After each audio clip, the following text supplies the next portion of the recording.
Alright, what is up everybody? Today we are going to do a clutch swap on my bike, which is a 2007 CRF250R. We're going to do a full clutch kit, springs, steels, and fibers. I actually bought this Hinson Clutch Kit because I have a full Hinson clutch basket and everything in here. You don't have to go with a Hinson clutch. I just preferred to spend the money up front. You can buy cheaper options, but they won't last as long or do as well. But the Hinson Racing is pretty much top of the line as far as it goes. So without any further ado, let's show you guys how to do this. Okay, so the first thing we're going to do here, as you can see, I've already got the bike on the side. We're going to get out a set of pliers here, and we are going to remove the clutch spring, remove the brake spring off the brake pedal and the frame. This is pretty easy to do. Like I said, I just did it with a set of needle nose pliers. And then we're going to get out the Allen wrench and we're going to remove the brake pedal here. Now the T-handle I had didn't work well, so we had to grab out one of the sockets, put it on the little 1/4-inch impact drill and get it out. But as you can see, you don't need to actually take the brake pedal off of the reservoir or anything. Just take it, flip it out of the way. That way you have full access to your clutch cover and all the bolts that you need, so that way we don't have to finagle any of that around.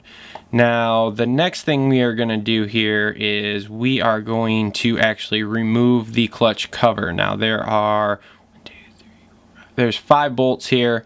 As you can see, I'm just using the impact here and kind of going around. Makes my life real simple. You can do this with all the way down to a 1/4-inch ratchet. They're 5/8mm bolts here. You're just going to remove them carefully, pull the cover off. Now as you can see, the gasket here for this cover is just a little rubber, almost like a rubber band. Now I actually ripped mine. And so what I do is when I put it back in, I'll throw a little bit of Honda Bond on there just to seal it up, because those gaskets rip all the time. And you just want to check your surface here now for anything you might have left if you do use Honda Bond. Next thing we're going to do is we are going to remove the 5 screws that hold the springs and the pressure plate in. Again, here using the impact just to make the process a little quicker for me. Now we're going to pull those out. We do have new springs with the new kit, so we're going to just get rid of the springs that were in there. We are going to keep the bolts, though we will have to reuse those, and so we'll just set those off to the side. Next thing we do after we get all the springs and the bolts out is we're going to remove the pressure plate here off the front and set that with the bolts, because we will have to reuse that. And then the last thing we're going to do here is we're going to remove the actual clutch, the fiber plates and the steels. Now these are the old ones. Again, we're just going to throw these away. We have new fibers and new steels. They are a little sticky. Sometimes it's tricky to get them out. You can always use a flat blade screwdriver in there to peel them out if you can't seem to pull them out. But for the most part, they should slide out pretty easily. So now that you've got your whole clutch out and you're down to just your basket and your hub here, what you want to do is just go ahead and do a visual inspection for any damage. Now, one of the major points to check here is the edges of the outer basket here, where the clutch plates actually sit. What can happen is, as you can kind of see here, it's starting a little bit here, but this is actually still in decent shape for me, is the clutch can actually create ridges here. Now, what happens with that is it ends up creating sticking points for the clutch. It doesn't work as smoothly, it gets stuck. But this one's actually still in okay shape for me. There's a couple spots here where it's a little worn in, but other than that, we are good to go. So now we can take our new clutch and start installing it. So one of the other things I did the other day when I decided I was going to do this, and I actually thought I was going to do it yesterday or the day before, is I took all my fiber plates and stuck them in some fresh trans fluid, or if you have a bike that doesn't have trans fluid, it just runs all in the same oil, is stick them in oil. This allows it to soak in, gives you a nice, good clutch break-in and a first clutch run, as opposed to running completely dry fibers. So we've got these all soaked. We'll put them with the steels and the new springs and we'll be good to go. So now we're going to install our new clutch here, and we're going to start with those steels and fibers that we soaked. Now with the steels, you want to put the sharp edge down. There will be one edge on the steels you'll notice is a very, I guess you'd call it sharp edge, and the other is a little more rounded. So the sharp edge of the steels is going to go down into the motor itself. And I believe here we are going to start with a fiber disc and then go to a steel. Now it's always best to check your manual for the exact procedure that you're supposed to do. But like I said, we've got these all pre-soaked. There is no up and down way for the fibers, and you're just going to alternate back and forth putting these in. Now it is a little messy because they have been soaking, so they will be dripping trans fluid off of them. So it's always a good idea to have a rag around, and as you can see, wear gloves like I do, just to kind of keep your hands from getting completely oily and just completely gross. Now there's I believe 7 fiber plates and 6 steels. I don't know, I'm trying to do this off memory right now. But anyway, like I said, you just want to keep alternating them, stacking them in here, and then that way you're putting it in all together. There aren't any, at least for this model, there's no small what they call a clutch spring that goes in the bottom, which is just basically kind of a tapered piece of metal that helps push the clutch off the bottom.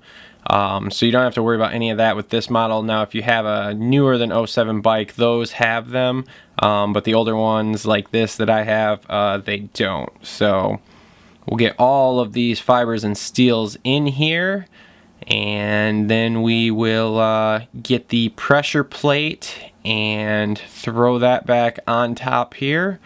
Now the pressure plate we didn't have to soak, that we just have to reinstall. It's been basically soaking in the oil because it's been in the transmission or in the clutch basket for so long that it is already lubed up, so no big deal. Just put that back on, and we'll get our new springs and our new bolts here to, or I'm sorry, our new springs with our old bolts to put in here and get ready to torque those down. Now one of the questions I'm most often asked is, Travis, how do you know how to do all this stuff? And I'm here to tell you, mechanically I'm slightly inclined, which is great, but nothing better than hands-on and having a manual. So if you are rebuilding something on your bike or rebuilding a whole bike, I highly suggest getting the manual. Now this is the OEM Honda manual, which is awesome. This tells me how to take this entire bike apart and put it back together. And the best thing about it here is, now that I'm doing this clutch, we can actually look up the torque spec on the clutch spring bolts, which we need right now. So if we just get to the clutch part here, it says these are supposed to be 9 foot-pounds. So we will go in a star pattern and tighten them down to 9 foot-pounds.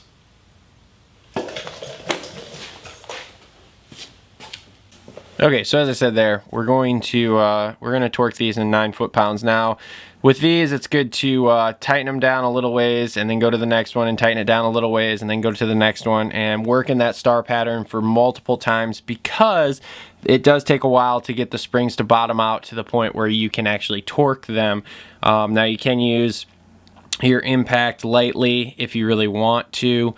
I prefer hand tightening these, and it will take a bit to get them started because the bolts don't actually touch the threads with the springs not compressed at all. So when you do start, you'll have to push down a little bit. Now as you can see here, as I stated, I'm going in a star pattern. I'm doing, I'm basically torquing, or I'm basically tightening these down until they stop turning easily, which means we're getting pretty much to where the spring is bottoming out, and then I move on to the next one. The reason we do it in a star pattern is to prevent any warpage or any misalignment of the clutch. And right now I've got the last one here, we're getting bottomed out, and then we'll move back and we will begin the torquing process here. So that one's done, and now we're going to, as you can see here, slowly until it clicks. And like I said, again, star pattern keeps everything nice and tight where it's supposed to be. And we will get the last one wrapped up here, and now that's all torqued in and good to go. Okay, so now we put the clutch cover back on here. Again, 5 bolts. There isn't really a torque spec for this in the manual. I don't recommend tightening these bolts any more than about 100 inch-pounds, just because you could snap them pretty easily. As you can see here, I'm just snugging everything up with the impact. Saves me a little bit of time, and then I'll go back through. I do about 90 inch-pounds of torque on these bolts, just because they are so small. And as I said before, with my clutch cover here, I have I actually tore the little rubber band gasket thing that goes around this, and this cover's actually warped a little bit over time for me. So what I do is I put a little bit of the Honda Bond on there just so it'll seal everything up, and then, as I said, I torque it down. Now in the manual it doesn't call for any Honda Bond, but like I said, because mine's warped, because my gasket is never fully there, I change it all the time. Now the next thing we're going to do is reinstall our brake pedal bolt here. Again, torquing it down to where it needs to be. I don't have the exact torque spec in front of me right now, but if you get the manual, as I stated before, you can find that torque spec. There is one for it. You don't want to tighten that too much because your brake pedal won't move. And that's it. And then the last thing we're going to do is we're going to reinstall that brake spring there. So we'll put that on, we'll get our pliers, and we will attach it to the brake pedal and to the frame.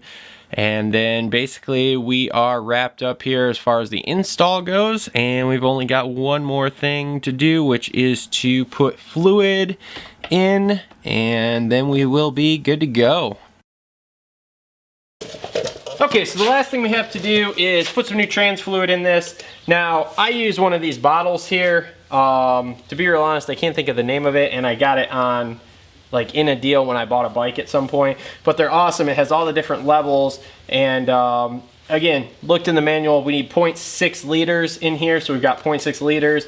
And the nice thing about this bottle is, when you fill, especially the trans fluid here in the Hondas, you can slowly squeeze it in. Now, one of the issues you run into, you don't have to have one of these bottles. You can pour it in out of an actual bottle and just use a funnel. But with the way the clutch basket sits here, there's not a lot of room for the oil to drain down immediately. So, that was weird. So if we use this, we can get this in here real easy. And that pretty much wraps up changing a clutch. It's a pretty easy job. It usually takes me somewhere in about the 20-minute range to change one by myself. I'm no pro mechanic, but it takes about 20 minutes. So all in all, we'll get done. We'll get our break-in period going, which will just be starting and riding the bike around slowly, basically for 10-15 minutes. And then the second ride, we'll do another 10 or 15 minutes of just like easy clutch work, making sure we're shifting, easing the clutch in and out. And after about 30 minutes of break-in time, in my opinion, I'm not sure if this is a factory edition or not, but then we're good to go. So that's it. Thanks for tuning in. Check back. We'll have more DIYs here for this motorcycle and all sorts of other stuff. And we'll see everybody next time.